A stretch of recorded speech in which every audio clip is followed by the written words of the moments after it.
Even when you feel low, you can still go. Even when you feel slow, you can still go. Even when there's no hope. Přátelé, já vás zdravím, dobrý den. Rozhodl jsem se, že holky budu učit na tomhletom pitbajku na té 125.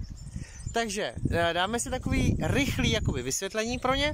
Každopádně já jsem je učil jezdit na Pionýrovi. To dopadlo docela dobře. A až se to točí, no, zařáď a plyn.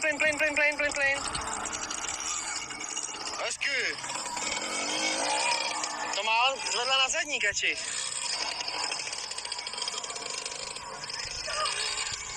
Utíkej, trpaslík. Ne, ale já jsem uhla, abych to mohla takhle vzít a ty si na mě došla. Kdybys tak musela, tak mě přejedeš. Ale Pionýra je mi líto, jo, takže ten pitbike, myslím si, že to bude takový jakoby lepšejší. Hele holky, tak co? Těšíte se nebo bojíte se? No tak na půl. Na půl, ale to si není čeho bát, tohle to je malý. No, malý. Přátelé, je to ten pitbike, ta 125, vzadu 14 kolo, vepředu 17, není to úplně ten malý, 4 rychlostní 125. To je věc, který prostě člověku není líto. Holky, poslouchejte, názorně předvedu. Na levý ruce páčka spojky, OK? Páčka přední brzdy na pravý ruce, to spíš zatím úplně moc používat nebudem. Plyn s plynem, citovka, jo, jenom lehce si přidávat, ono vám to bude zrychlovat nebo ubírat podle toho, jak ten plyn přidáte. Tohleto páka zadní brzdy, jo, to spíš používejte, tu páku zadní brzdy, OK? Nezvadný. Na levé straně, pojďte se mrknout, řadící páka, takže pořádně stlačíte páku spojky až vlastně k řídítku, budete ji držet, nohou do toho ťuknete směrem dolů, tím máte jedničku, 2, 3, 4 se dávají nahoru. Bude nám stačit si myslím jednička, dvojka, jo, na to vyzkoušení. Takže, jak to funguje? Já vám to nastartuju, lehce si budete, nebo možná nemusíte, lehce si třeba přidáte plyn, smažnete páku spojky, držíte ji, ťuknete nohou dolů, tím tam budete mít zařazenou jedničku, pomalu přidáte spojku a jakmile ucítíte, že ta motorka bude mít tendenci se rozjíždět, tak si lehce přidáte plyn a tu spojku pustíte. OK?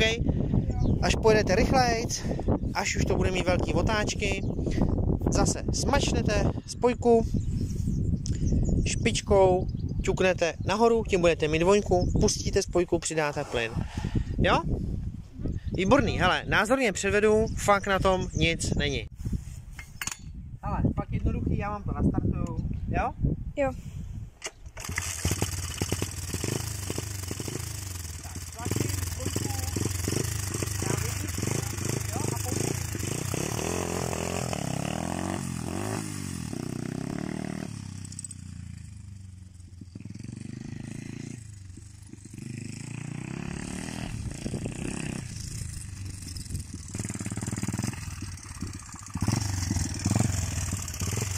Jsem samozřejmě sehnal holky, si spojku pouštějte pomalej, jo.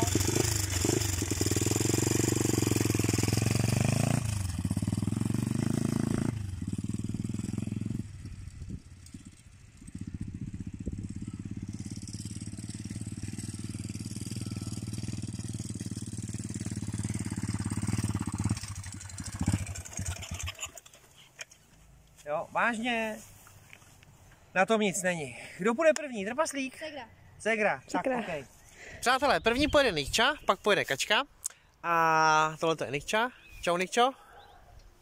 Můžete hlasovat, komu to jde líp, jo? Já jsem fakt na vás zvědavý, kdo budete hlasovat, nebo jak budete hlasovat, komu to prostě jde líp. Fakt jsem na to sám zvědavý. To funguje?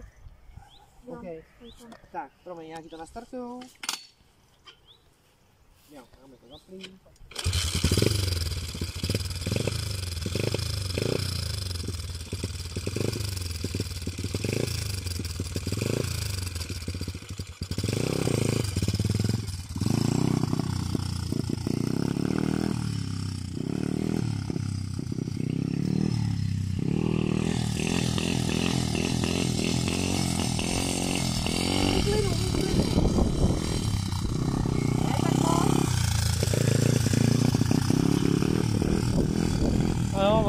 Ona nezařadí, no, to nevadí.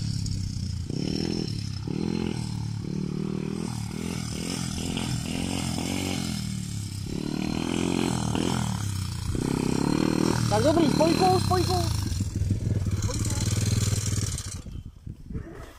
Super, hele, ty jsi mě málem přejela. Máčku, a zapomínáme řadit. Ty jsi mě málem přejela. Ohnul se. Tak jak se to chtěl spíš chytit, abych ti to tady cítil. Ale Uhnul. Tak fajn, teď půjde trpaslík nebo kačenka.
Ale ty jsi neřadila, vej? ne, já jsem se bála.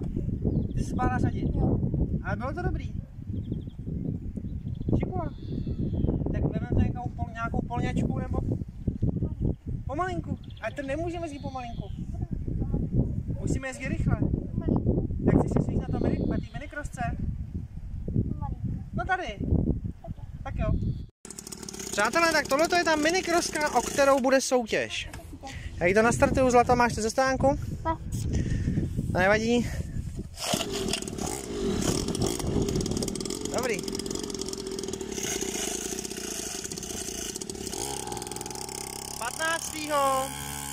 května bude losování z mých odběratelů na Hero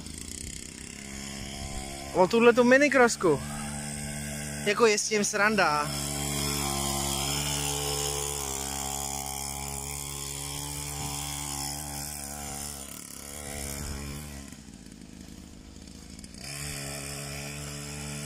No super.